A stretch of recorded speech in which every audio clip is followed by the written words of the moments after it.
coming to an appropriate discount rate is critical.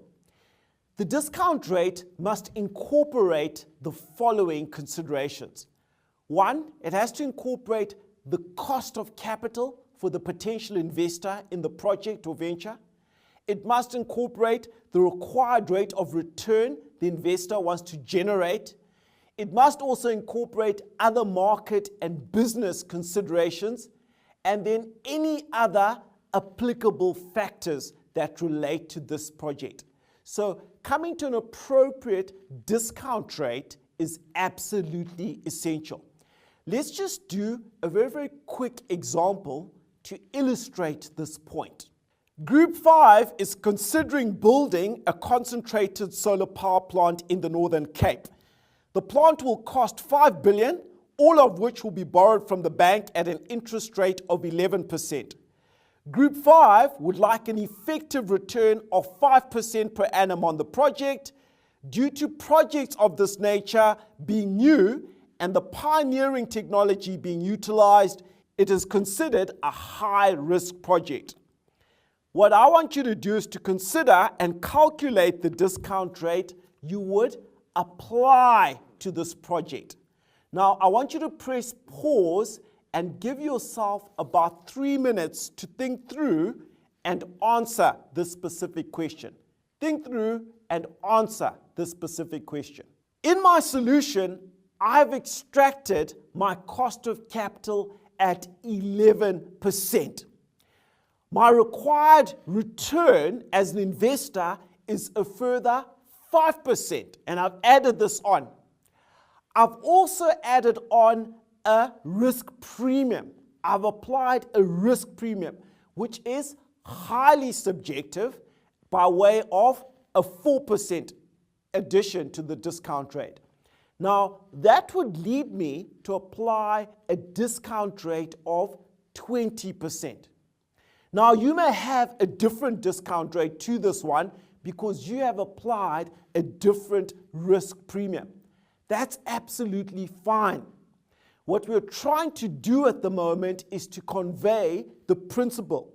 We will do the more detailed and more objective calculations a little later in terms of how you work out your discount rate. The important thing to note is that the level of risk in any investment or venture will have a direct impact on the discount rate used to evaluate that venture. So, for example, an individual with $1 million may accept an interest rate on a bank deposit of 6%. They would, however, demand a much higher return if they had to invest this money in shares on the stock exchange.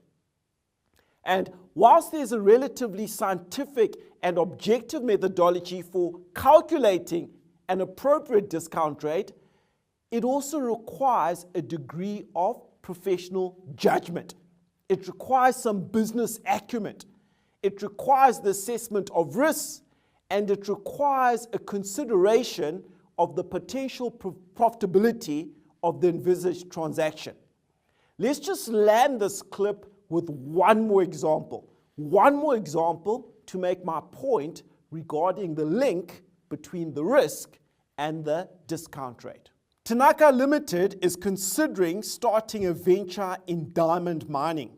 There are two identical prospects, one in Botswana and the other in Sudan. Assuming Tanaka Limited's overall cost of capital is 8%, what discount rate would be applied in the evaluation of each venture? Again, I've just broken up the ventures into two, Botswana and South Sudan. The company base rate or hurdle rate or cost of capital is 8% for both projects.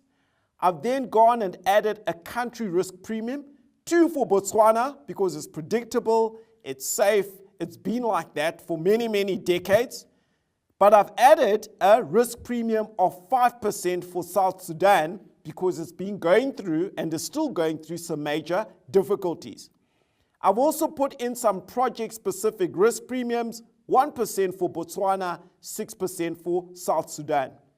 That would mean I would apply a discount rate of 11% for Botswana and 19% for South Sudan.